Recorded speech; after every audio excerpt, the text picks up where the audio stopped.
Teenage Engineering, voilà un nom qui est pas facile à prononcer.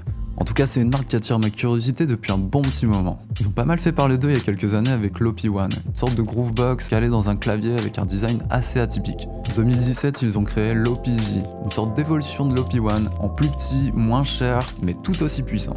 Je vous rappelle le concept de l'émission, c'est de faire une prod en utilisant un maximum un instrument électronique. Et vous l'aurez compris, dans cet épisode, je m'attaque à l'OP-Z de Teenage Engineering et j'ai décidé de partir sur un style lo-fi hip-hop. Bienvenue dans Plug and Play.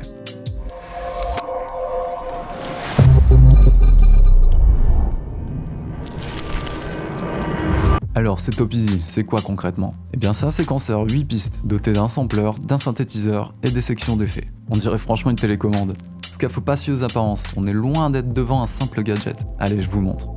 Lo-fi oblige, j'ai direct été samplé des bruits de craquement de vinyle. C'est hyper cliché, mais ça pose direct l'ambiance un peu feutrée et chaleureuse propre au style.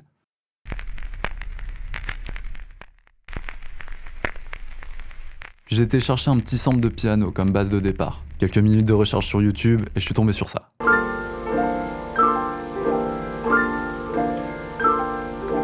Pour sampler, c'est super simple, je branche l'OP-Z sur un port USB, je passe le son et ça enregistre direct. Ensuite, j'ai plus qu'à le découper proprement et à changer les tonalités, etc.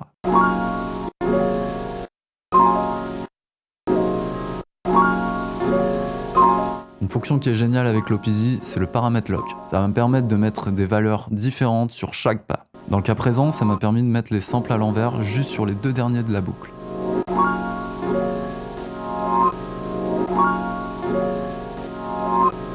Voilà, j'ai ma petite boucle de samples. Passons à la drum maintenant. Ici, j'ai commencé par les charlets. Et j'ai fait des petites variations de pitch grâce au paramètre lock. Et j'ai appliqué également des micro-décalages, histoire de donner un groove très présent, propre au style lo-fi.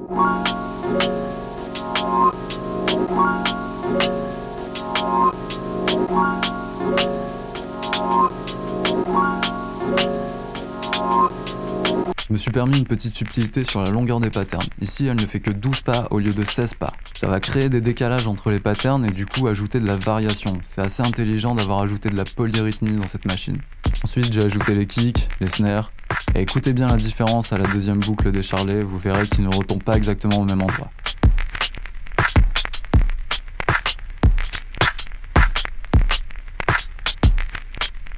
La polyrythmie, c'est une belle manière d'ajouter du mouvement dans des boucles. Mais par contre, faut faire attention, faut rester un peu subtil, sinon ça peut vite devenir un bordel. Bien, passons à la basse. J'ai voulu une basse très ronde, chaleureuse et assez groovy, histoire de coller à l'ambiance lo-fi hip-hop. Cette fois, j'ai doublé la longueur de la pattern par rapport à la batterie, histoire d'avoir une ligne de basse un peu plus longue. Puis je l'ai joué à la volée, pour garder un peu ce côté humain, avec des micro-décalages.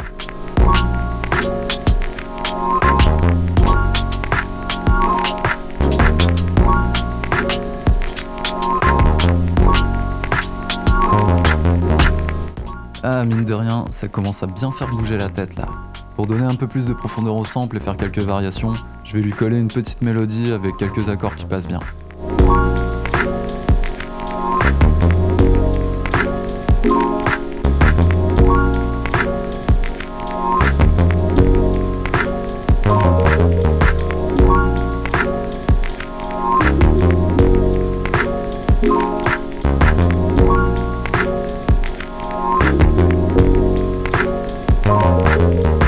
Le truc mortel avec l'OP-Z, c'est la section d'effets.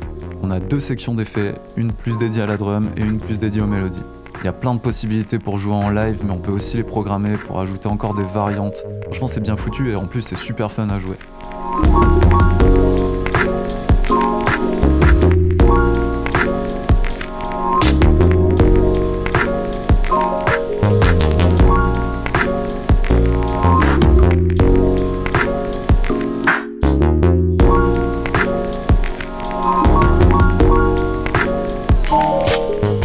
Maintenant que j'ai plusieurs boucles, je vais pouvoir les jouer en switchant de pattern, en utilisant les effets, en mutant des sons, en les démutant. Il y a plein de choses à faire pour que ce soit hyper fun à jouer en live. Franchement, ça tue.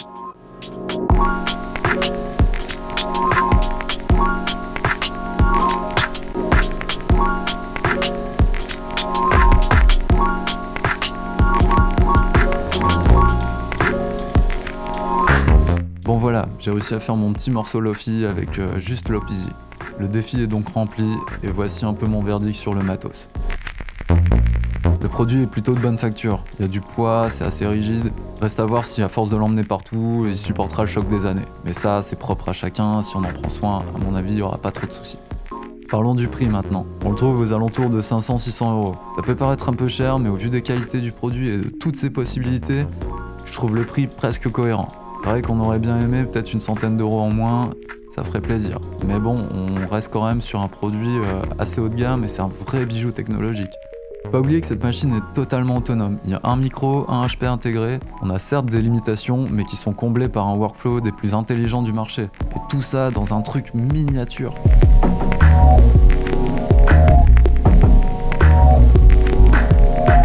Je précise aussi que ça conviendra pas forcément à tout le monde. Ça dépend de vos attentes et de comment vous voulez faire de la musique.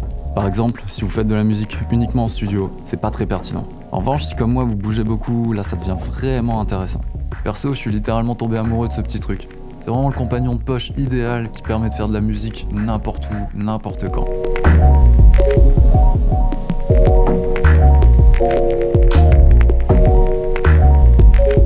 Voilà, nous voici à la fin de cette vidéo consacrée à l'Opizzi. C'était vraiment un réel plaisir de faire une prod avec. J'espère que ça vous a plu. On se retrouve très vite dans un prochain épisode avec un autre instrument. C'était Plug and Play. Peace.